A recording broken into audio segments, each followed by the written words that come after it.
Texto del sermón de esta mañana, volvemos a Juan, después de unas necesarias interrupciones, pero volvemos a Juan y ya estamos terminando Juan, hermanos.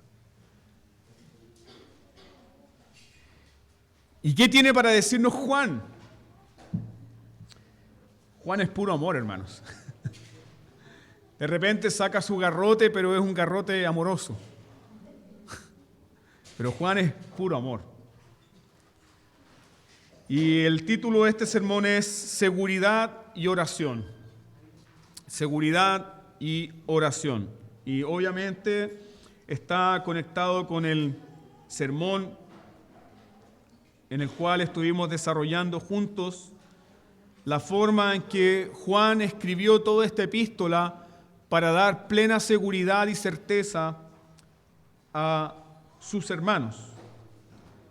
Si ha encontrado el texto, que es Juan, 1 Juan capítulo 5, verso 14 al 17, escuche atentamente la palabra de Dios.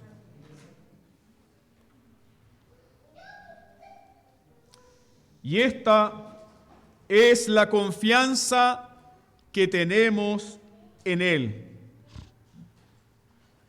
que si pedimos alguna cosa conforme a su voluntad, Él nos oye. Y sabemos que Él nos oye en cualquiera cosa que pidamos. Sabemos que tenemos las peticiones que les hayamos hecho. Si alguno viere a su hermano cometer pecado que no sea de muerte, pedirá y Dios le dará vida.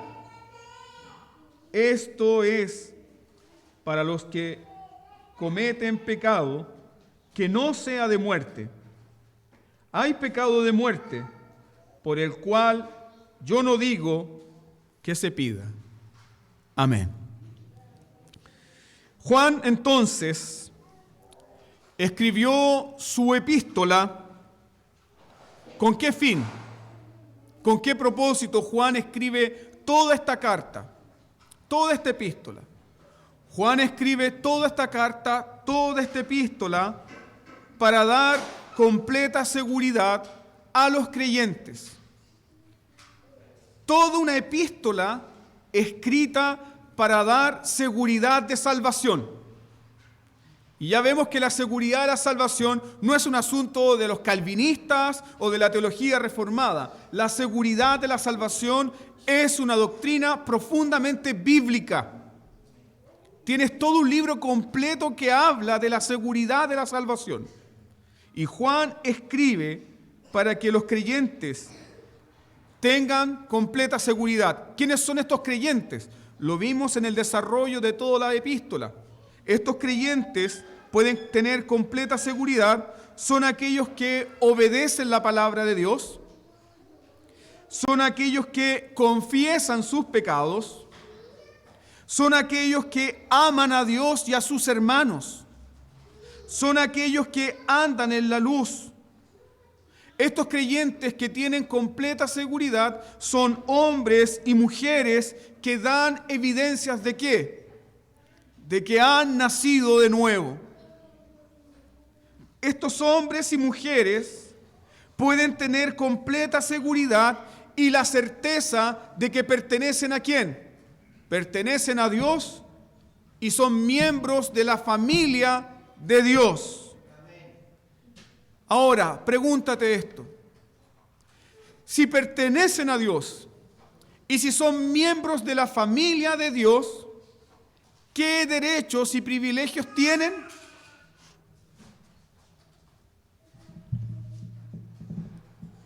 Todos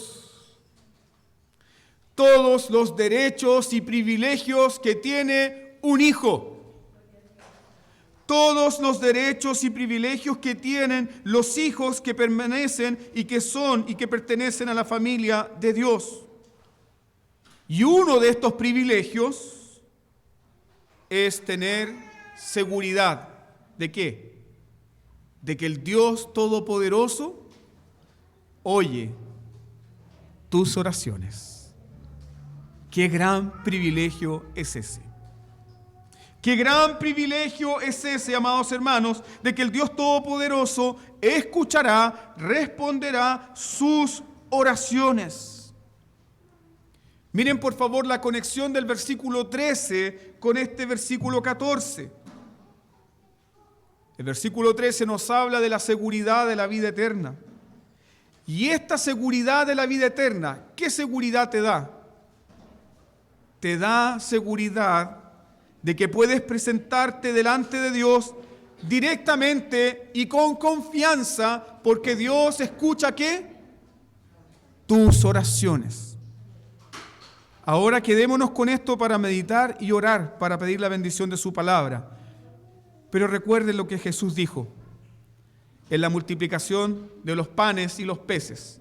Cuando tomó los panes y los peces y los partió, ¿qué dijo Jesús? Padre, te doy gracias porque siempre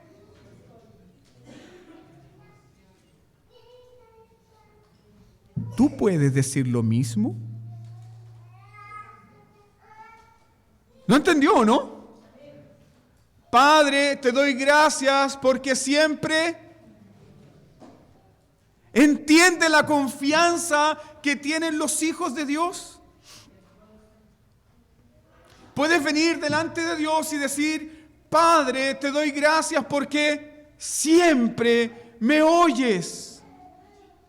¿Y por qué? ¿Por qué tenemos tal confianza y tal seguridad? Porque somos sus hijos y Él es nuestro Padre. Entonces, ¿Dios siempre te oirá? Sí. Amén. Oremos entonces, hermanos, rogando la bendición de su palabra.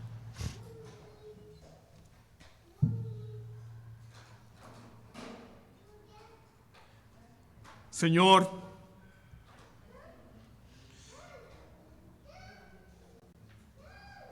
tú quieres que oremos por esto. Quieres que roguemos por la iluminación de tu Santo Espíritu, porque sin la iluminación de tu Santo Espíritu no comprenderemos la profundidad de tu palabra.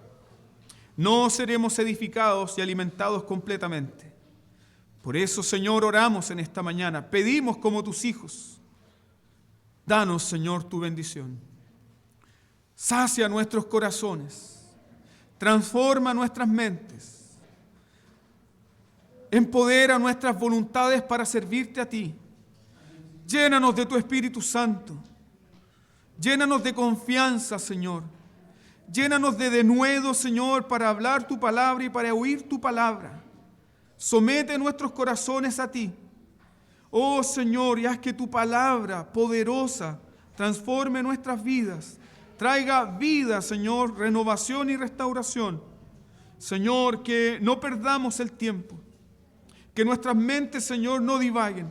Que nuestros cuerpos, Señor, no se adormezcan. Hemos venido para rendirte gloria a ti. Permítenos, Señor, entonces estar dignos delante de ti.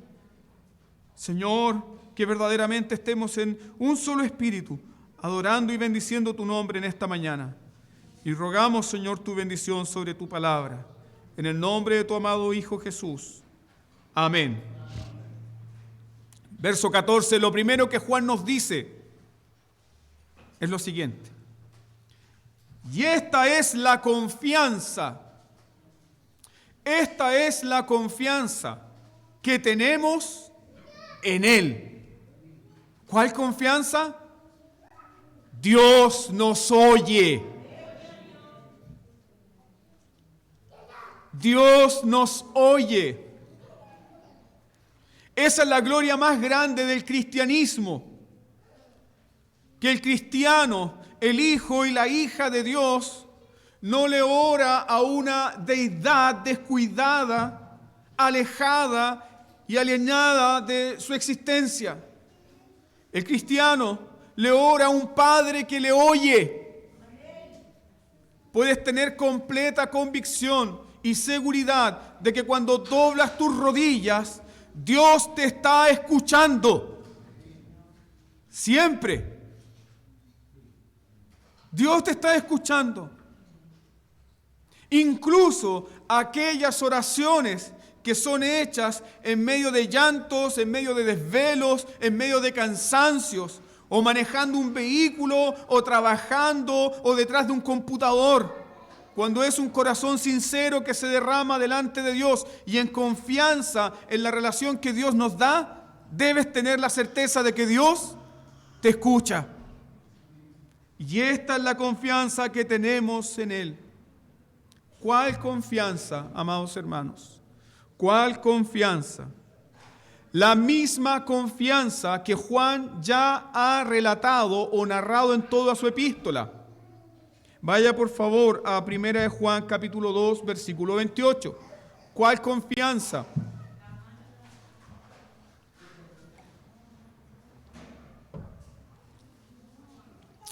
Según 1 Juan 2, 28, la misma confianza, ¿para qué? Para recibir a Cristo en su venida. Entonces el cristiano no solamente tiene confianza para estar delante de Dios, el cristiano tiene confianza ¿para qué? Para esperar la venida de Cristo. Ven Señor, sí Jesús, ven pronto. El cristiano tiene tal confianza también para presentarse delante de Dios. Mire 1 Juan capítulo 3, versículo 21. 1 Juan 3, 21 nos dice que tenemos confianza. ¿Para qué? Para estar delante de Dios. ¿Y cómo podemos presentarnos con confianza delante de un Dios santo? Porque tenemos la certeza de que todos nuestros pecados han sido perdonados por Jesús el justo, por el derramamiento de la sangre de Jesús el justo. ¿Qué confianza tenemos? Mire 1 Juan 4, 17. Tenemos confianza ¿para qué? Para el último día de la historia redentora. ¿Cuál será ese último día de la historia redentora? El día del juicio final. ¿Y cómo enfrentará el cristiano el día del juicio final? ¿Estará temblando? Con confianza. Confianza, hermanos. Confianza para estar delante de Cristo. Confianza para estar delante de Dios. Confianza para pararnos delante del gran juez justo, ante el cual todos los hombres tendrán que dar cuenta. Y muchos de ellos tendrán que decir, las piedras caigan, las rocas caigan sobre nosotros y cúbranos. Pero tú estarás ahí, con confianza, delante de tu Padre. Esta es la confianza que tenemos, hermanos. Y ahí comprendemos que la seguridad de la salvación nos da confianza. ¿Para qué? ¿Para qué nos da confianza la seguridad de la salvación? Nos da confianza para venir a Dios. La seguridad de la salvación nos da confianza para venir a Dios no como culpables, sino como ¿qué? Como hijos amados por su Padre. ¿Te das cuenta cuán preciosa es esta doctrina? Y esta doctrina, queridos hermanos, es una doctrina que no produce pasividad. Oiga bien eso. La seguridad de la salvación no es pasiva, es activa. Si estoy seguro de que Dios me ama, si estoy seguro de que Dios ha puesto a su Hijo Jesucristo en favor mío y que todos mis pecados han sido perdonados, eso no produce relajo espiritual ni pasividad. ¿Qué produce? Produce una relación. La seguridad de la salvación no es pasiva, es profundamente activa y relacional. Es activa y es relacional. La seguridad de la salvación no enfría los afectos del creyente. ¿Qué hizo esa mujer pecadora cuando comprendió que todos sus pecados, que toda su maldad, que todo su historial negro de bajeza moral había sido limpiado por Jesús? Ella lloraba y no dejaba de con sus lágrimas lavar los pies de Jesucristo. La seguridad de la salvación trae afectos profundos en el creyente. La seguridad de la salvación nos aviva, hermanos. Nos aviva para acercarnos a Dios ¿con qué? Con confianza. Entonces es una caricatura y una vulgar caricatura cuando dicen que los calvinistas o los presbiterianos somos pata de pingüino. Eso no es así, hermanos. Si estamos seguros de nuestra salvación, si estamos seguros del perdón, debiésemos ser los más fervientes cristianos, con los afectos más vivos para nuestro Dios. ¿Por qué? Porque Él nos ama y porque Él nos ha perdonado. Pero también debiésemos ser el pueblo que más ora, ¿o no? Sí, hermanos. Si estás seguro de tu salvación, ¿estás seguro de venir al trono de Dios? En cada momento, en cada lugar, a cualquier hora, porque ese trono te pertenece. ¿Estoy seguro de mi salvación? Entonces soy un cristiano que ora. Recuerda el testimonio del apóstol Pablo. Hechos capítulo 9. Dios se revela a Ananías y le dice a Ananías: anda y unge, impon las manos sobre el Saulo. ¿Por qué? Porque él aquí que él ora. ¿Cómo estaba Saulo cuando se encontró con Cristo y recibió el perdón de sus pecados? ¿Qué estaba haciendo Pablo? Pablo oraba. Todo hijo de Dios que tiene certeza de que ha nacido de nuevo tiene una relación con Dios. La seguridad de la salvación es relacional.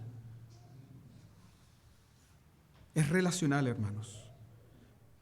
Luego Juan, en el mismo versículo 14, nos dice que tenemos confianza en Él. Tenemos confianza en Él. ¿Qué quiere decir esto? Que nuestra confianza no está basada, no está sustentada en nuestro desempeño. Nuestra confianza no descansa en nuestro mejoramiento moral.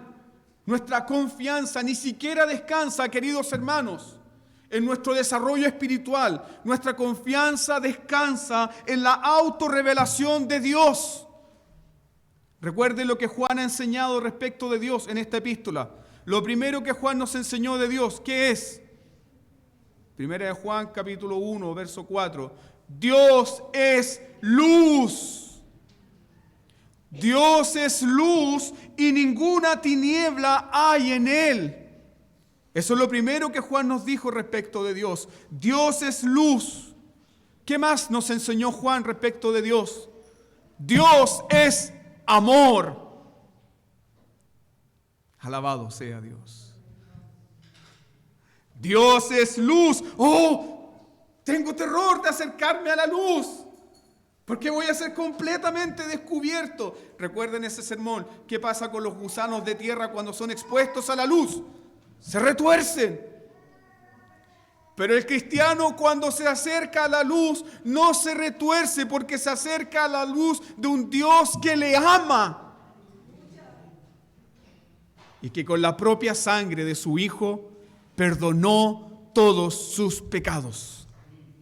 Dios es luz, Dios es amor. Entonces, amado hermano, quizás tus oraciones son débiles, quizás tu vida de oración es pobre, pero yo quiero en esta mañana invitarte a que pienses en lo siguiente. La palabra de Dios te convoca y te llama a avivar tu vida de oración. Puedes tener confianza en venir a orar a Dios, porque Dios es santo. ¿Qué significa esto? Que es un Dios que no puede pecar. Que es un Dios que no hay pecado, ni mancha moral, ni falla moral en Él. Que es un Dios que todo lo que hace, ¿cómo lo hace? Perfecto, bueno. Dime si eso no genera confianza en tu corazón. Puedes estar atribulado por las circunstancias que te rodean. Puede ser que no estés entendiendo lo que está pasando en tu vida, alrededor tuyo, con tus hijos o en este país. Pero tienes certeza de que Dios es santo. ¿Qué significa aquello? Que sus propósitos son santos. Sus propósitos con tu vida son propósitos santos. Su voluntad es santa. Sus decretos son santos. Su voluntad es santa, justa y buena. Esa es la confianza que tiene el cristiano. Cuando ora a un Dios que es santo, sabe que Dios no le destruirá. Sabe que Dios no le está haciendo daño porque Dios no puede pecar. Mira la historia de Job. Job capítulo 1. En un mismo día lo perdió todo. ¿Pero qué no perdió? No perdió su entendimiento de quién era Dios. Recuerde lo que Dios le dijo a Satanás. Puedes quitarle todo, pero no tocarás su alma. No tocarás su alma. Y ese día, escuche bien esto, cuando Job lo perdió todo, ¿qué dijo Job? Él dijo, Jehová dio, Jehová quitó. Luego, ¿qué dijo Job? Sea el nombre de Dios bendito. Y escuche esto. Y Job ni atribuyó a Dios despropósito alguno. ¿Qué quiere decir eso?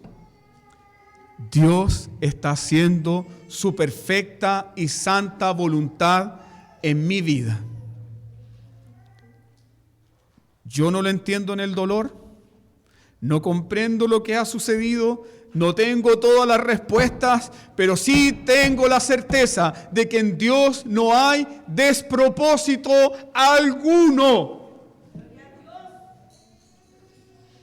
Mi vida no está sujeta ni al azar, ni a la suerte del tarot, ni del horóscopo, ni de ninguna de esas cosas inciertas que el mundo usa. Mi vida está sujeta al designio y la voluntad santa de Dios. Job no le atribuyó despropósito alguno a Dios. Y al no atribuirle despropósito alguno a Dios, reconoció entonces que Dios era santo. Dios es santo. ¿Estás sufriendo? ¿Estás sufriendo hoy? ¿Estás sufriendo aflicciones? ¿Estás sufriendo con circunstancias que parecen que no tienen sentido alguno? Mira a Dios. No hay despropósito en Él. Todo lo hace según su carácter santo y justo. Pero no solamente nuestro Dios es santo, nos ha dicho Juan. Juan nos ha dicho que podemos confiar en Dios. ¿Por qué? Porque Dios es amor. Puedo confiar en Él porque Dios es amor. Y todo lo que acontezca en mi vida, ¿de dónde viene? Viene a través del amor de Dios hacia mí. ¿Quién nos separará del amor de Dios? Peligro, espada, muerte, enfermedad, desnudez. Ninguna cosa creada nos podrá separar del amor de Dios, que es en Cristo Jesús. Puedo venir a Dios con confianza porque Dios me ama. Puedo venir a Dios con confianza en la oración porque su amor me garantiza su misericordia y su gracia. Entonces, amados hermanos, si conocemos a este Dios, ¿qué haremos? Nos someteremos entonces a su voluntad. Si conozco a este Dios que es santo y amoroso, nos someteremos a su voluntad. Y no solamente me someteré a su voluntad, sino que oraré en confianza y conforme a la voluntad de mi Padre. Mire el versículo 14 nuevamente. Si pedimos alguna cosa conforme a su voluntad, Él nos oye. Qué gran certeza hay aquí. Pero tu corazón legalista, ¿dónde pone atención? La voluntad. Pero ¿qué te promete Dios? Si pides cualquier cosa, ojo, yo te oiré. Solo una condición. ¿Cuál? Conforme a su voluntad. Pero qué confianza más grande, hermanos. Qué certeza más bendita para el cristiano. Dios te oirá. Dios te oirá. Juan nos dice con toda seguridad que Dios nos oye. Y vuelve a relacionar esto con la certeza de la vida eterna. Si tenemos vida eterna, si somos sus hijos, ¿de qué podemos estar seguros? De que su oído es favorable a nosotros, su pueblo. De que Dios nos oye con especial atención. De que Dios nos escucha con aprobación. Dios te escucha con aprobación. Dios te escucha favorablemente. ¿Cuándo? Cuando pedimos según su voluntad. Pero no solamente eso. Mire la promesa que hay aquí, en el versículo 15. Si sabemos que Él ¿nos oye en qué? En cualquier cosa que pidamos. Esto es sublime, hermanos. No sé si usted lo ha masticado un par de veces, no sé si ha pasado por acá rápidamente, pero debe detenerse aquí. Dios nos oye, Dios nos escucha con aprobación en cualquier cosa que pidamos. Cuando Dios nos dice cualquier cosa, significa sin restricciones, sin medida, sin temor, sin restricción, sin medida. ¿Qué puedes pedir? Cualquier cosa. Pero ese cualquier cosa está en un marco referencial, centrado en un marco referencial. Y ese marco referencial, ¿qué es? Según su voluntad. Entonces, ¿puedo pedir cualquier cosa, Señor? Sí, hijo mío, puedes pedir cualquier cosa que esté centrada en mi voluntad. Entonces, ¿puedo pedir un corazón vivo? Sí, hijo mío, y te lo daré. Entonces, ¿puedo pedir tener más grande amor por ti? Sí, hijo mío, y te lo daré. Entonces, ¿puedo pedir, Padre mío, por la conversión de mis hijos? Sí, hijo mío, y la daré. Entonces, Padre, ¿puedo pedir por el sustento? Sí, hijo mío, y te lo daré. Cualquier cosa que está centrada en su voluntad. Alabado sea Dios. ¡Qué Padre más misericordioso! Sin restricción, sin medida y sin temor. Padre, quiero fuerzas para servirte. Quiero nuevos alientos.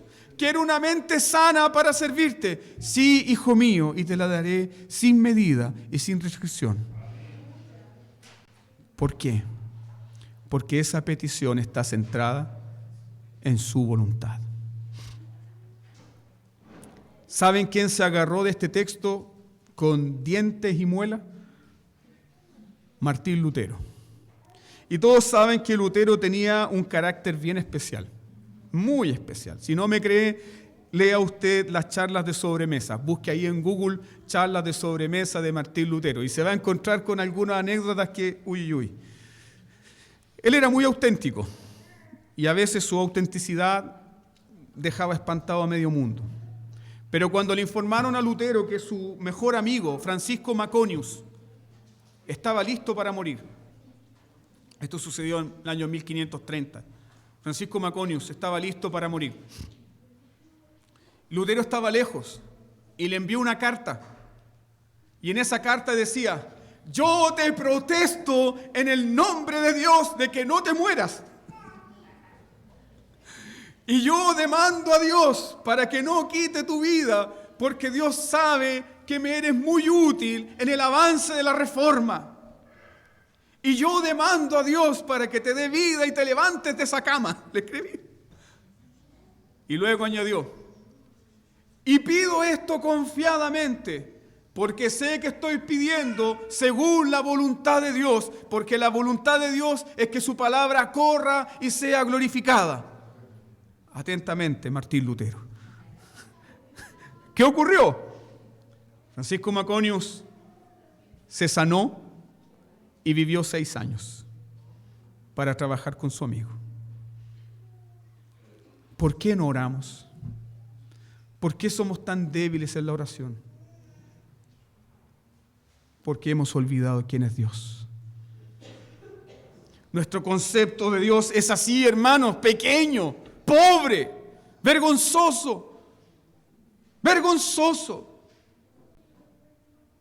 Por eso Juan nos dice: esta es la confianza que tenemos en Él. Necesitamos contemplar a Dios en su grandeza, en su majestad, en su misericordia. Sirves a un Dios grande y poderoso, que es tu Padre.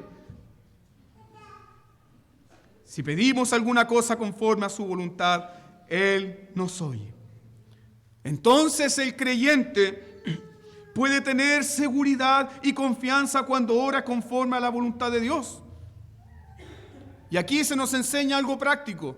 No solamente orar con fe. Esa es la primera patita, orar con fe. Pero la segunda patita, ¿cuál es? Orar según la voluntad de Dios. Orar con fe y orar según la voluntad de Dios. Muchas personas oran y oran a Dios ignorando esto, ignorando la voluntad de Dios, y oran y piden a Dios cosas y no reciben respuesta. ¿Por qué? Porque no oran conforme a la voluntad de Dios. Mira por favor Santiago capítulo 4, versículo 3.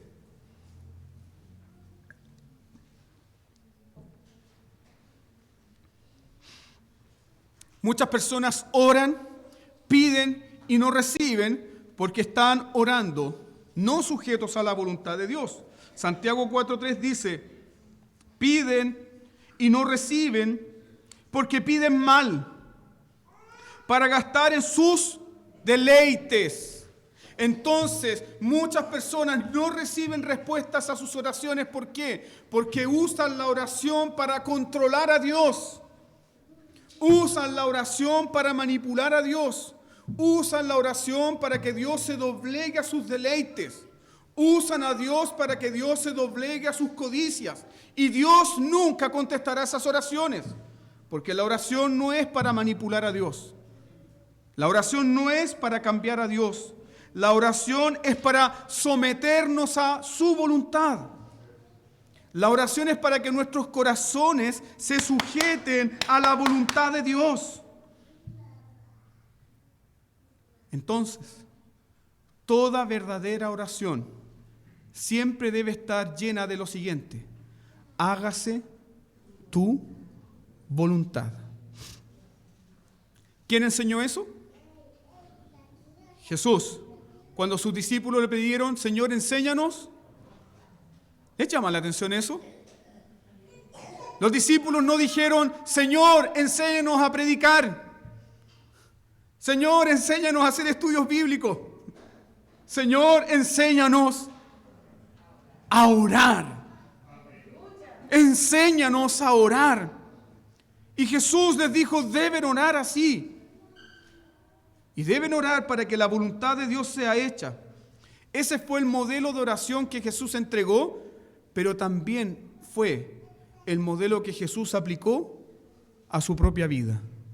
Padre, pasa de mí esta copa, pero no se haga mi voluntad, sino la tuya. ¿Cómo debemos orar? Según la voluntad de Dios. ¿Cómo debemos orar? Sometiéndonos a la voluntad de Dios. Y si nos sometemos a la voluntad de Dios, esta dirección o este sometimiento dará a nuestras oraciones una dirección, dará a nuestras oraciones seguridad y nos dará la certeza de que somos escuchados. ¿Por qué? Porque estamos orando conforme a la voluntad de Dios. Vuelvo a reforzar esto. ¿Qué es orar eficazmente?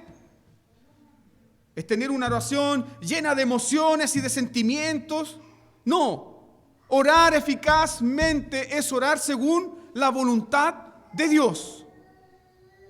Entonces, amados hermanos, cuando Dios me dice, puedes pedir cualquier cosa, ese cualquier cosa está unido a la voluntad de Dios. Y si yo entiendo la voluntad de Dios, no puedo decir, Señor, por favor, haz que gane el loto y le voy a dar el diezmo a la iglesia.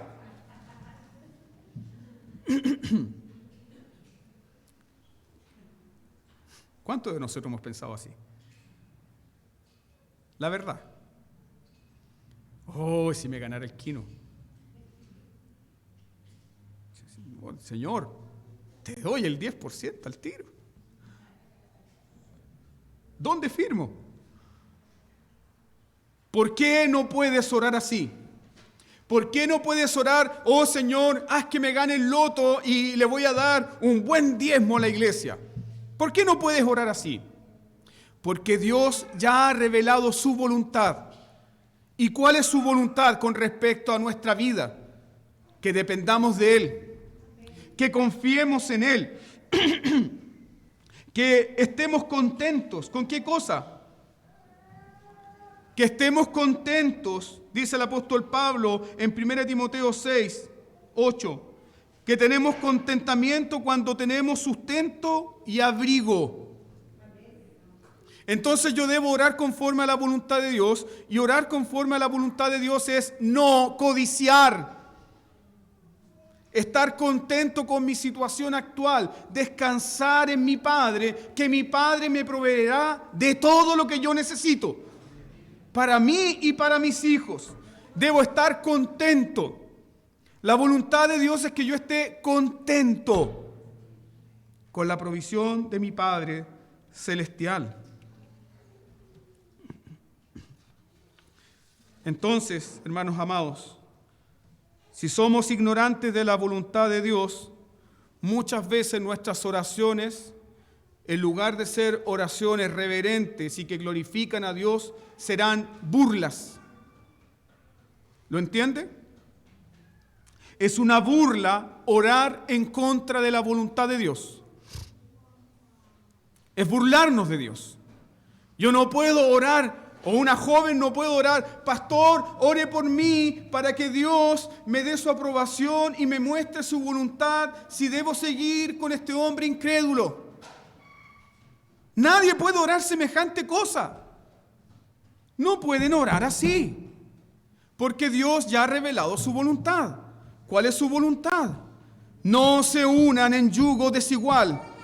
¿Qué compañerismo tiene la luz con las tinieblas? ¿Qué concordia tiene Cristo con Belial?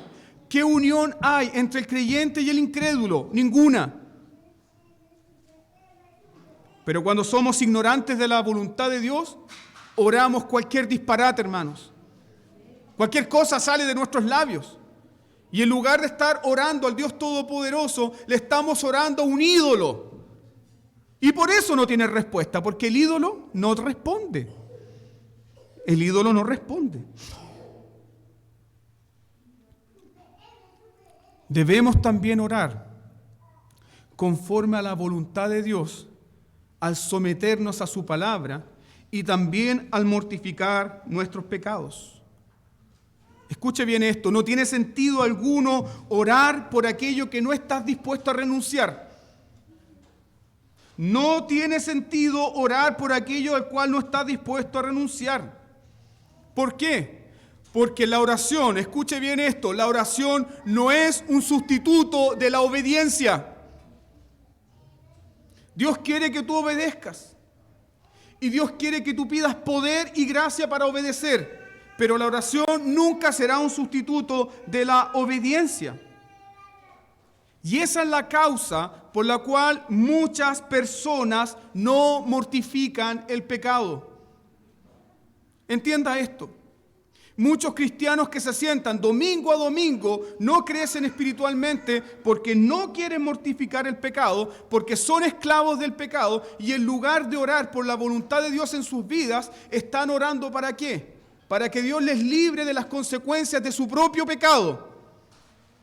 Pero no están interesados en orar para que Dios mortifique ese pecado en sus corazones, para que Dios les dé el poder para mortificar la codicia, la maldad que hay en su corazón. Yo no puedo estar orando todo el tiempo, Señor, líbrame de robar, cuando tengo un corazón codicioso. Eso es hipocresía. ¿Qué debo orar? Señor, dame la gracia y el poder para mortificar este corazón que codicia. ¿Lo entiende? Un joven no puede estar diciendo, Señor, ayúdame y líbrame para no cometer fornicación. No tiene sentido orar de esa forma.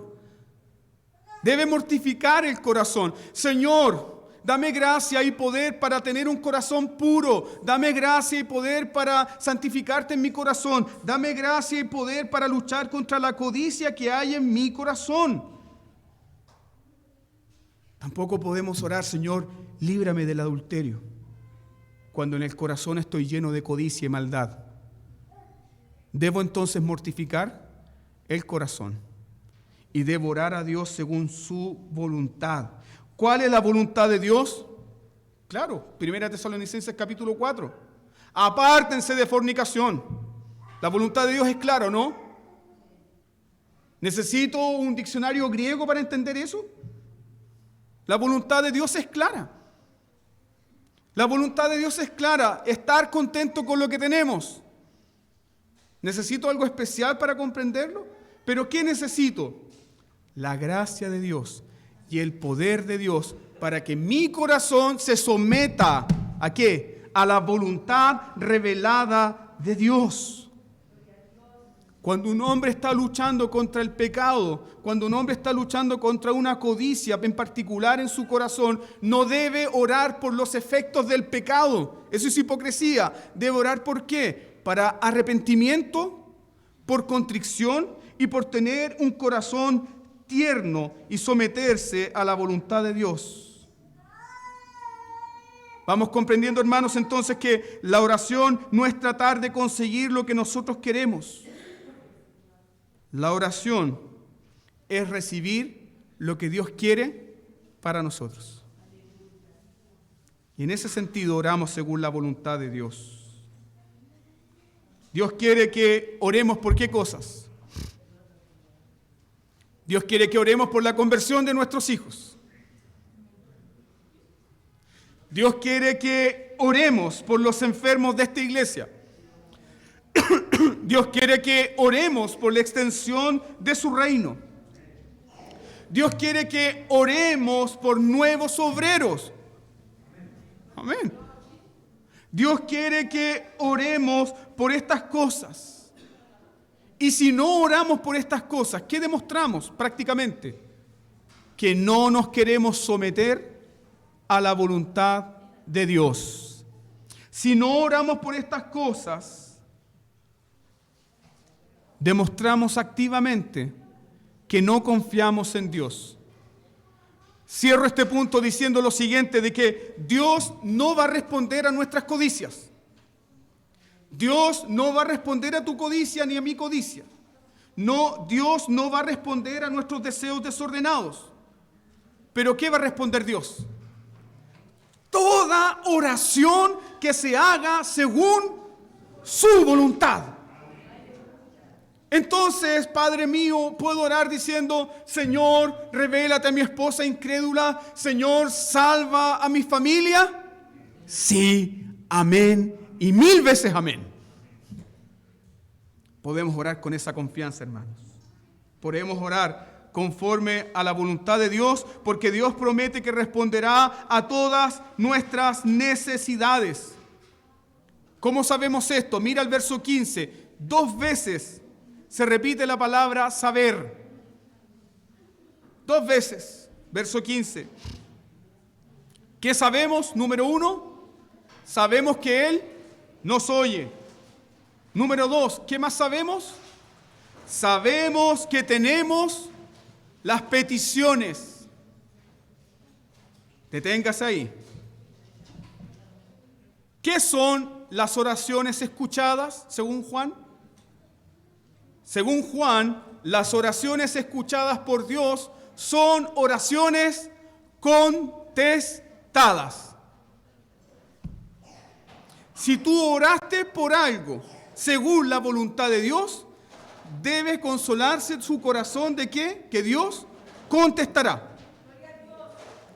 Y Juan da completa seguridad a esto, porque en el versículo 15 Juan emplea la siguiente palabra: sabemos que tenemos.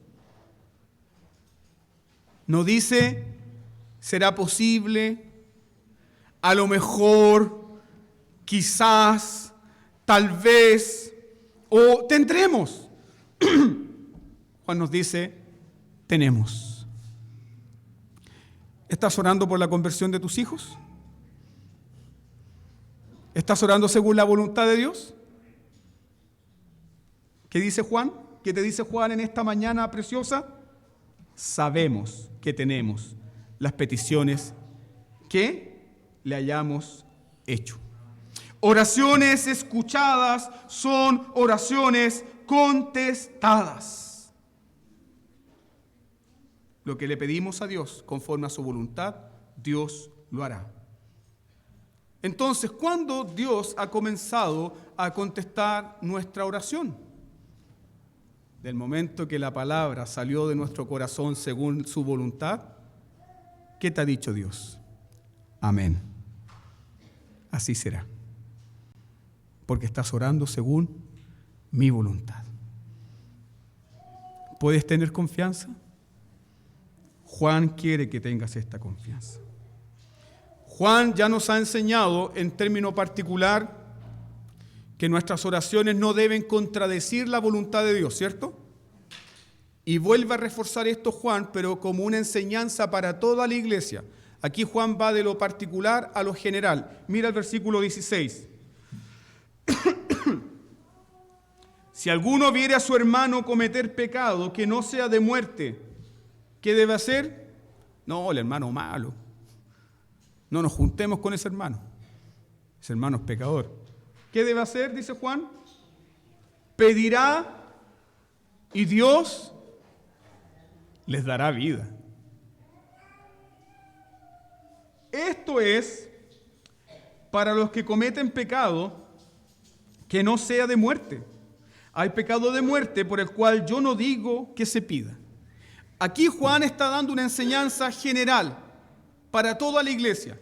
La iglesia debe orar conforme a la voluntad de Dios y esa oración no debe contradecir, ¿qué cosa? La voluntad revelada. Hay pecado de muerte por el cual yo no digo que se pida. Ahí está la enseñanza clara. ¿Podemos orar por los hermanos que pecan? Sí. ¿Pero por quién no debemos orar? Por aquellos que han cometido pecado de muerte. Y aquí Juan se pone enredado. ¿De qué está hablando Juan? ¿Juan está hablando de algún pecado específico más allá del perdón? ¿De qué está hablando Juan? Juan está hablando de aquí de que la salvación se puede perder y que un hermano perdió la salvación porque cometió el pecado imperdonable. ¿De qué está hablando Juan? ¿Está hablando Juan de la blasfemia contra el Espíritu Santo? ¿O Juan está hablando de la apostasía? ¿Contra qué ha advertido Juan en toda su epístola? La apostasía. Juan escribió en el contexto de la apostasía. Juan escribió en el contexto de falsos creyentes, falsos maestros que renunciaron a la fe de Jesucristo. Juan escribió en el contexto donde los falsos creyentes y falsos maestros renunciaron a la fe y desecharon ¿qué testimonio? El testimonio de las Escrituras y el testimonio apostólico. ¿Y qué dijo Juan respecto a estas personas? Salieron de nosotros porque no eran de nosotros. Entre paréntesis, un texto que ha sido usado, pero... Ay. Cuando un hermano simplemente se va porque en la iglesia están hablando puras cabezas de pescado, ¿qué dicen? Salieron de nosotros porque no eran de nosotros. No entienden nada. Juan está hablando de que aquellos que salen de los círculos cristianos salen porque han renunciado a la fe apostólica y salen porque han negado la verdad de que Jesucristo es el Hijo de Dios, el Mesías ungido. Entonces, en ese contexto Juan está hablando. Por esas personas no debemos orar.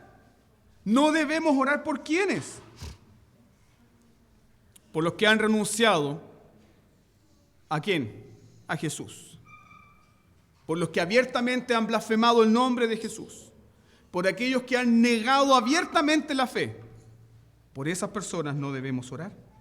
En este contexto Juan nos dice lo siguiente. Entendamos la enseñanza de Juan porque es muy preciosa y llena de vigor para nosotros su iglesia. En este contexto Juan nos dice, si un hermano ha pecado y su fe es débil, o se encuentra ese hermano en un estado de mortalidad espiritual, ¿qué debe hacer la iglesia? Orar. Vamos a orar por nuestro hermano que es débil en la fe. Vamos a orar por nuestro hermano que está pasando una prueba tremenda. Vamos a orar por nuestro hermano que está debilitado. Vamos a orar por nuestros hermanos y vamos a interceder por él, porque Dios en su misericordia lo apartará de su pecado y Dios promete que le restaurará. ¿Te das cuenta, amada iglesia, la bendición que Dios te ha dado? Pero ¿qué es más fácil? Criticar. ¿Qué es más fácil? No es para salvación. No eres escogido. ¿Eres Dios para discernir un corazón así? ¿Eres el Espíritu Santo? Entonces, si ves a un hermano debilitado, entonces si ves a tu hermano que se ha perdido de los medios de gracia, de tu boca no salga chisme ni injuria, salga oración, intercesión, porque esa es la voluntad de Dios, porque Dios dice, yo restauraré. ¿Cuánto gozo tendríamos, hermanos, si comenzáramos a orar por aquellas personas? ¿Cuánto gozo no veríamos en la iglesia si comenzamos a interceder por aquellos que la pandemia los dejó postrados en sus casas? ¿Cómo tu corazón no siente dolor por eso? Sí, tú no puedes cambiar sus corazones, no los puedes traer obligados a la iglesia, pero puedes orar por ellos. Y Dios promete que responderá. Y Juan nos enseña cómo debemos orar.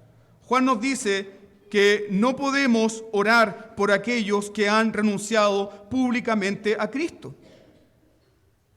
Yo no puedo orar de esta manera. Señor, aunque fulanito renunció públicamente a ti, tráelo a ti, Señor. Sálvalo. Yo no puedo orar así. ¿Por qué? Porque ir contra la voluntad revelada de Dios. Juan nos enseña claramente que Dios no salvará a los falsos maestros. Dios no salvará a los herejes.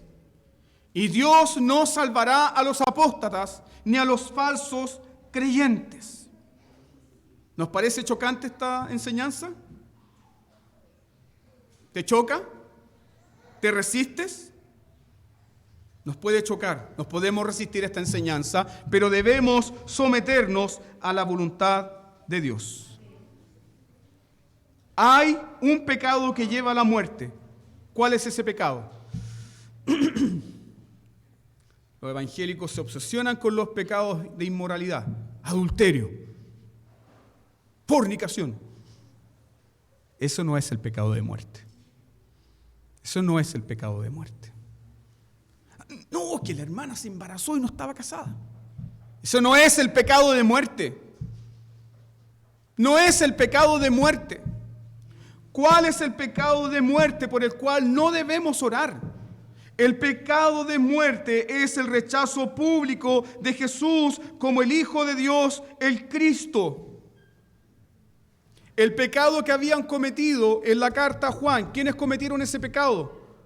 Falsos maestros, falsos creyentes y los herejes, a los cuales Juan, ¿cómo denunció? Como anticristos. Por aquellos no se puede orar. Y es terrible, hermanos, esto, porque Juan dice que para ellos no hay esperanza efectiva de que Dios escuche una petición en favor de ellos. No hay esperanza. Pero para quienes hay esperanza, alabado sea Dios. Para el cristiano que peca. Para el cristiano débil. Para tu hermano que aún no ha negado la fe. Puedes orar por él con convicción. Porque el cristiano peca o no peca. En esta iglesia nadie peca. Predico ángeles en esta mañana. El cristiano peca. Pero al mismo tiempo Juan nos enseñó que el cristiano no es alguien que está entregado ¿a qué? Al pecado. No está entregado al pecado. El verdadero creyente, escúcheme bien, puede pasar tiempos de oscuridad espiritual. El verdadero creyente puede pasar tiempos de mucha oscuridad espiritual, de mucha confusión. Pero el verdadero creyente, oiga por favor esto, el verdadero creyente nunca cometerá el pecado imperdonable. ¿Por qué? Porque la simiente de Dios permanece en él. Nuestros hermanos pueden andar en tinieblas. Nuestros hermanos pueden incluso estar muy debilitados. Nuestros hermanos pueden estar en oscuridad espiritual. Pero si son verdaderos creyentes, la simiente de Dios permanece en ellos para siempre. Y no solamente eso. Mira lo que dice Juan, 1 Juan 5:18. ¿Qué asegura Juan ahí?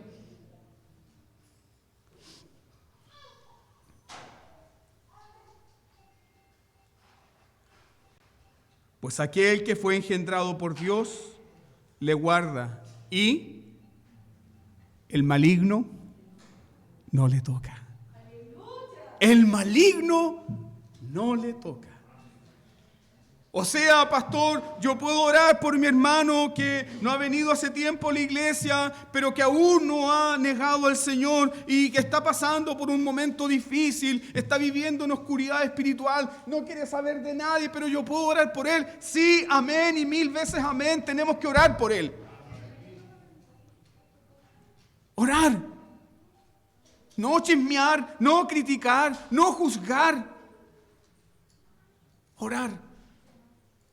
No hay esperanza, amados hermanos, escuche bien esto, no hay esperanza para los falsos creyentes, ni para los falsos maestros, ni para los herejes. Pero ¿para quién hay esperanza? Para el cristiano débil. Hay esperanza para el cristiano débil y hay esperanza para aquel que no ha cometido el pecado de muerte. Y aquí viene el consejo de Juan. Si alguno viere a su hermano cometer pecado que no sea de muerte, pedirá y Dios le dará ¿qué? ¿Lo escuchó? Dios le dará vida. ¿Recuerda un sermón de esta serie de Juan? Que es el cristianismo, la vida de Dios en el corazón del hombre. Cristianismo es un asunto de vida. Sin la vida de Dios no podemos ser cristianos. Es la vida de Dios en nosotros. Y Juan nos dice que si tú oras por ese hermano, Dios le dará vida. Entonces, amada iglesia, escucha, por favor. Somos llamados a orar por la iglesia. Somos llamados a orar por los débiles y se nos da seguridad de que Dios responderá. Somos llamados a orar por los que se encuentran en mortalidad espiritual. ¿Debemos echarlos de la iglesia? No. ¿Qué debemos hacer? Orar por ellos. ¿Y qué hará Dios? Dios enviará vida. Muchos avivamientos, ¿sabe cómo comenzaron? De la siguiente manera. Hombres sencillos, mujeres sencillas. En una iglesia escocesa se cuenta por el año 1940 que 2 ancianas comenzaron a orar por su pastor. Señor, aviva al pastor. Está más frío que un muerto, Señor, avívalo. Señor, dale vida espiritual. Señor, úsalo. Señor, aviva a los diáconos, Señor, que están muertos. Y el Señor lo primero que hizo fue contestar la oración. Estas ancianas estaban orando y se convirtieron los diáconos. Su vida fue avivada. Y uno de estos hombres clamaba a Dios y decía, Señor, soy muy bueno. Señor, el infierno es muy bueno para mí. El infierno es muy bueno para mí, Señor. No soy digno del cielo, pero estoy aquí por tu misericordia. Y Dios contestó sus oraciones. Dios avivó al pastor. Dios avivó a los líderes de iglesia. Y Dios avivó a la iglesia. Y luego Dios avivó a toda una ciudad. No hemos considerado el poder de la oración, hermanos. No lo hemos considerado. Nos entristecemos, nos dolemos, criticamos cuando alguien no viene a los servicios. Pero ¿qué debemos hacer? Señor, dale vida. Señor, dale vida. Punto final. En la oración de Juan 17, ¿qué nos enseñó Jesús? A orar y a interceder ¿por quién? Por su pueblo. Como Cristo intercedió por sus discípulos. Cristo intercedió por sus discípulos y Cristo recibió respuesta a su oración. No te pido que los quites del mundo, sino que los guardes del mal. Cristo no oró por Judas Iscariote. ¿Lo entiende? ¿Por quién oró? Por Pedro y por todos esos discípulos que estaban medio muertos. Cristo consideró el estado de estos hombres y no les descuidó en oración. Siendo Cristo el mismo Señor y Salvador, ¿qué no dudó Cristo? Encomendarlos al Padre Todopoderoso. ¿Qué debemos hacer, amada iglesia? ¿No debemos orar así por nuestros hermanos? ¿No debemos orar así por aquellos que están cansados, debilitados? ¿No debemos orar por las madres de la iglesia? ¿No debemos orar por los jóvenes de la iglesia? ¿No debemos orar así por los niños? ¿No debemos levantar nuestras manos santas y decir, Dios Todopoderoso envía vida? Debemos hacerlo. ¿Y por qué debemos hacerlo? Porque esta es la voluntad revelada de Dios. Y si oramos conforme a la voluntad revelada de Dios, Dios responderá. Dios lo hará. ¿Por qué debemos orar? Porque somos parte del cuerpo de Cristo. Debemos orar uno por los otros. Cuando un miembro se duele, todo el cuerpo se resiente. Debemos orar porque Dios instituyó la oración como el medio que Él responderá para avivar a su iglesia. Debemos orar los unos por los otros. ¿Por qué? En lo práctico, cuando tú oras por tu hermano, las críticas, las sospechas, los celos, ¿qué pasan? Desaparecen, se van. Y cuando ves a tu hermano en la iglesia, ¡oh, hermano amado! Este es mi hermano, esta es mi hermana. Con él pasaré toda la eternidad alabando al Cordero de Dios. Qué hermoso, hermanos. Qué hermoso. ¿Por qué no oras por aquel que ha dejado de asistir? Y cuando lo veas, ¿qué verás? Verás que Dios contestó tu oración. ¿Y qué habrá? Solo gozo. Solo gozo y la gloria a Dios. Pero donde no hay oración los unos por los otros, ¿qué hay? Hay división, hay pleitos, hay malas sospechas, hay separación. Hermanos, tenemos que corregir aquello. Debemos orar unos por los otros. Yo recuerdo muy bien esto. Mucho tiempo atrás fui a visitar una abuelita. Y yo dije, bueno, yo voy a ir a consolarla y a ministrar la palabra de Dios. Y cuando llegué a su casa me encontré que ella en su pieza donde estaba enferma y acostada tenía una pizarra. Y en esa pizarra una lista larga de nombres. Y adivine qué nombre estaba ahí primero.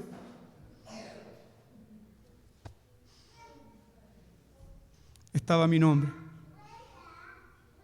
Ella oraba por todos los miembros de la iglesia. Y cuando yo supe aquello, yo solo glorifiqué a Dios. Es hermoso cuando alguien te escribe, estoy orando por ti. Hermano, estoy orando por ti. Hermana, estoy orando por ti. ¿Por qué? Porque esa es la voluntad de Dios. Si creen ustedes que muchos de sus hermanos han abandonado los medios de gracia, que por tus labios no salga chisme, ni injuria, ni calumnia. Salga oración, intercesión. Y cuando veas tu oración contestada, glorifica a Dios. Si pedimos conforme a su voluntad, Él nos oye. Oremos, hermanos. Oremos.